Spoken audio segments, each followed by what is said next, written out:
Nah, jawaban untuk pertanyaan pertama adalah ketika kita cinta dunia. Dan jawaban untuk pertanyaan kedua adalah akhlak yang baik. Jadi yang dapat menghinakan kita sehingga kita lebih hina daripada binatang adalah ketika kita sangat-sangat cinta dunia. Sementara eh, apa yang dapat melihat kita sehingga kita lebih daripada malaikat adalah akhlak yang baik. Nah, pertama izinkan saya membahas dulu apa saja dimensi-dimensi dari cinta dunia dan terakhir apa saja pilar-pilar dari akhlak yang baik itu sendiri.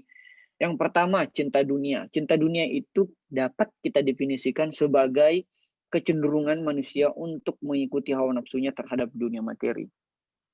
Dapat pula disebut menuhankan materi atau materialism.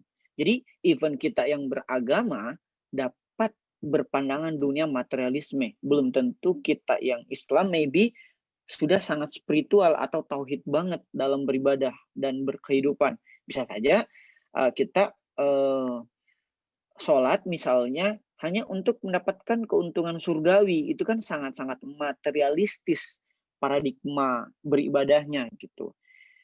Nah, orang-orang yang materialisme ini atau cinta dunia ini bisa ia sadari, inilah yang kemudian disebut sebagai orang yang kafir atau munafik, dan bisa pula ia tidak sadari.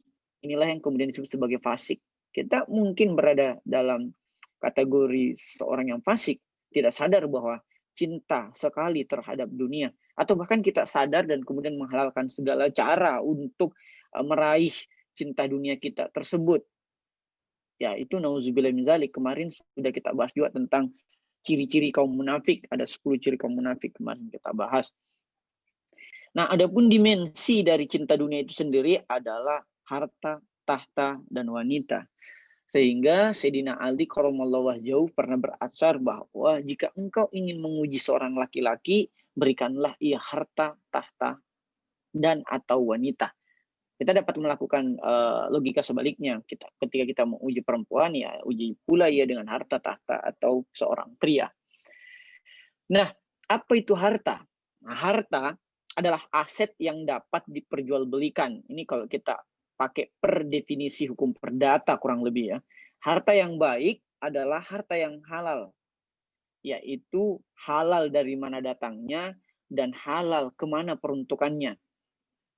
Nah, sehingga harta yang buruk adalah harta yang tidak halal atau haram sumbernya dan haram juga peruntukannya.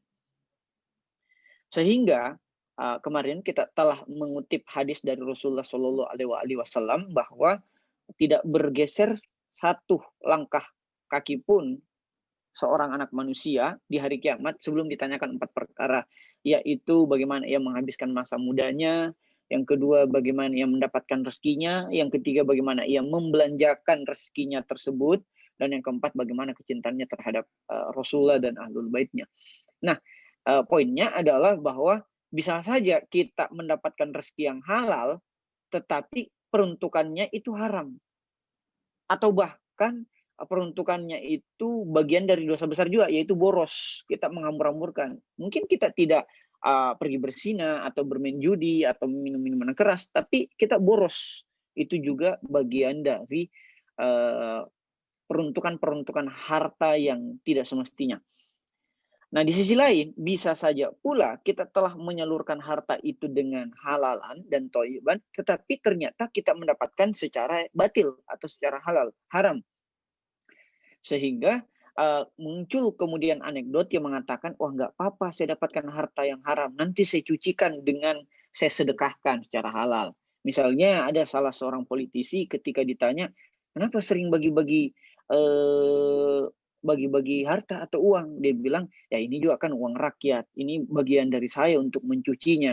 Ya nauzubillah min zalik sih, maksudnya penting bagi kita untuk memastikan kehalalan sumber pemasukan kita dan kehalalan sumber pengeluaran kita. Bahkan sumber pengeluaran itu juga pun halal, tetapi kalau boros itu termasuk bagian dari dosa besar. Nah, karena nafsu manusia terhadap penumpuan harta yang tak mengenal batas, agama kemudian seringkali menganjurkan sikap hati-hati ketika kita memasuki pusat perbelanjaan. Dulu namanya pasar. Sekarang mungkin sudah berkurang namanya mall, yang paling mutakhir namanya e-commerce dan sebagainya. Karena dalam pusat-pusat perbelanjaan tersebutlah uh, syahwat-syahwat ekonomi kita kemudian meningkat atau membuncah. Poinnya bagaimana kita kemudian menghindari kapitalisme ekonomi tersebut atau konsumerisme tersebut atau materialisme bendawi tersebut, yaitu mengumpulkan harta atau bahkan menilai orang dari tumpukan hartanya. Yang kedua, tahta. Tahta yaitu kekuasaan atau jabatan politis dalam suatu pemerintahan, dan kekuasaan atau jabatan politis itu kemudian diemban oleh yang disebut sebagai penguasa.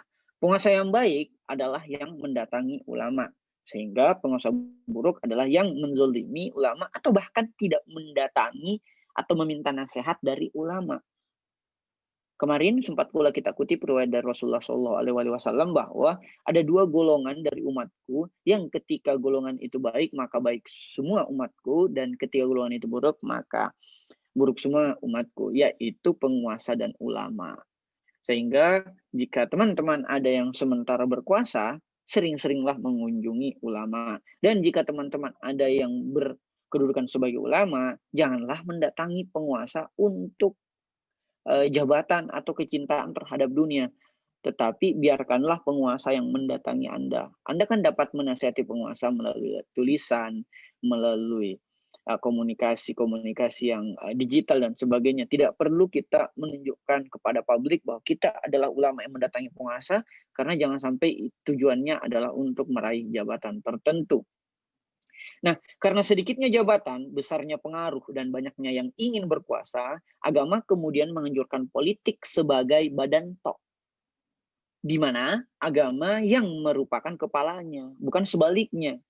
Kita menjadikan politik sebagai kepala atau tujuan, dan agama kita jadikan alat untuk meraih tujuan-tujuan politik kita. Padahal politik haruslah hanya digunakan sebagai alat untuk meraih tujuan-tujuan agama. Tapi jangan pula mengatakan bahwa oh enggak apa-apa kita money politik dulu, nanti ketika kita menang kita akan berbuat baik kepada masyarakat, kita menegakkan kalimat-kalimat tauhid dan sebagainya. Ya tidak mungkin akibatnya akan baik kalau prosesnya atau sebabnya itu buruk. Nggak mungkin. Itu kan kita bertumpu pada prinsip kausalitas aja. Hindarilah politik Machiavellian, yaitu yang menghalalkan segala cara dalam meraih kekuasaan. Nah, sementara wanita sendiri dapat kita definisikan sebagai manusia yang memiliki kantung rahim yang menjadikan tubuhnya sebagai modal untuk menarik kaum laki-laki. Nah, karena tidak semua yang memiliki kantung rahim itu menjadikan tubuhnya sebagai modal.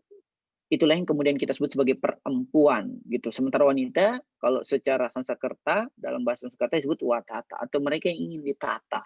Sehingga dia menjadikan tubuhnya sebagai penataan untuk menarik syahwat dari kaum laki-laki.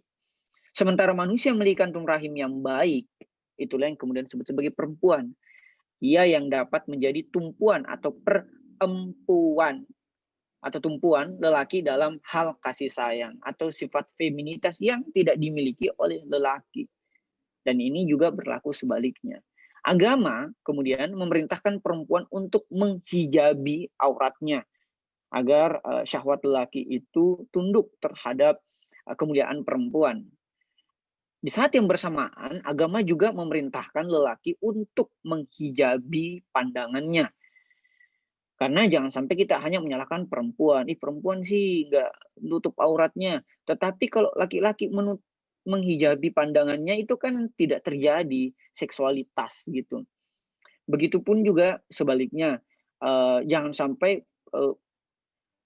laki-lakinya sudah menutup, perempuannya masih mengumbar-ngumbar dan sebagainya gitu. Karena di konstruk masyarakat yang sangat tertutup sekalipun, misalnya pakai cadar, ya pelanggaran seksual atau sexual harassment itu masih kerap terjadi. Itu artinya harus ada hubungan hubungan resiprositas atau hubungan timbal balik antara menghijabi aurat dari seorang perempuan dan menghijabi pandangan dari seorang laki-laki. Maka penting bagi kita untuk menghindari komodifikasi seksual atau perdagangan seksual, mulai dari prostitusi sampai hal-hal yang seremeh-temeh, explore Instagram yang sangat bias gitu. Banyak sekali perempuan-perempuan, apalagi TikTok ya, yang joget-joget dan sebagainya menjadikan tubuhnya sebagai modal untuk menarik kaum lelaki. Nah itu tipologi dari cinta dunia yang membuat kita menjadi rendah serendah-rendahnya binatang atau bahkan lebih buruk daripada binatang ternak kalau bahasanya Al-Quran. Nah sementara apa yang membuat kita lebih mulia daripada malaikat adalah perbaikan akhlak. Akhlak itu sendiri adalah karakter kejiwaan manusia yang untuk melakukannya kita tidak perlu memerlukan berpikir panjang atau yang daruri. Dengan kata lain, habit adalah modal dasar bagi akhlak. Nah, akhlak yang baik akan melahirkan adab, sementara akhlak yang buruk akan melahirkan kebiadaban. Adapun tujuan diutusnya Rasulullah Shallallahu Alaihi Wasallam dalam sabdanya disebutkan seluruh dunia, tetapi untuk menyempurnakan kemuliaan akhlak. Nah, sementara itu pilar-pilar akhlak atau apa sih yang dapat memperbaiki akhlak kita? Ada 5 nih dalam buku psikologi akhlak, yaitu fitrah, keturunan, pendidikan, lingkungan, habit. Ini yang kemudian juga saya jadikan bab per bab di dalam buku Membangun Generasi Literasi. Fitrah adalah kecenderungan kita kepada tauhid, yaitu kesucian. Bagaimana kita selalu mengingat Allah di dalam setiap tingkah laku kita sehari-harinya, baik itu dalam ibadah ritual maupun ibadah sosial. Nah, keturunan itu bagaimana kita selalu untuk memperbaiki sebab kita yang akan menjadi orang tua di masa depan, sehingga Rasulullah SAW bersabda, didiklah anakmu 25 tahun sebelum lahir, termasuk bagaimana kita berkhidmat kepada orang tua kita sebagai balas kasih, karena ialah yang menjadi sebab bagi akibat keberadaan kita, salah satunya. Nah, pendidikan yang baik adalah bagaimana mengantarkan kita menjadi kaum yang terdidik, bukan hanya sebagai kaum yang hanya menyimak dan menyimak tok, tetapi mengaktualisasi segala potensi-potensi bakat kita. Tujuan dari pendidikan itu sendiri, kata Yudi Latif di dalam buku terbarunya, Pendidikan yang Berkebudayaan, adalah bagaimana kita menjadi mandiri atau merdeka, menentukan pilihan-pilihan kita. Karena tidak ada yang dapat memperbudak kita kecuali Allah Subhanahu wa Ta'ala. Nah, lingkungan itu kita harus ciptakan lingkungan yang baik. Kemarin Zawin ketika kita ngopi di Reskop bertanya, gimana sih kita harus ketika kita berada di lingkungan buruk? Ya saya bilang 2 solusinya. Apa kita pindah lingkungan atau menciptakan lingkungan baik pada lingkungan yang sudah terlanjur buruk tersebut. Dia bilang susah kalau kita mau menciptakan lingkungan baik di lingkungan yang buruk tersebut. Ya saya bilang satu-satunya solusi adalah berpindah atau berhijrah, sebagaimana Rasul dulu berhijrah dari lingkungan yang buruk. Nah, sebenarnya kita selalu punya pilihan untuk dapat memilih lingkungan yang baik atau setidaknya menciptakan lingkungannya gitu. Nah, upaya kita mungkin di resensi adalah bagian dari menciptakan lingkungan yang baik, bagaimana kita dapat belajar baik daring, luring, sehingga sampai kepada tujuan-tujuan pendidikan itu sendiri. Dan pilar akhlak yang terakhir adalah habit. Habit itu sendiri adalah akumulasi tindakan kita setiap hari, mulai dari kita bangun pagi sampai kita tidur kembali.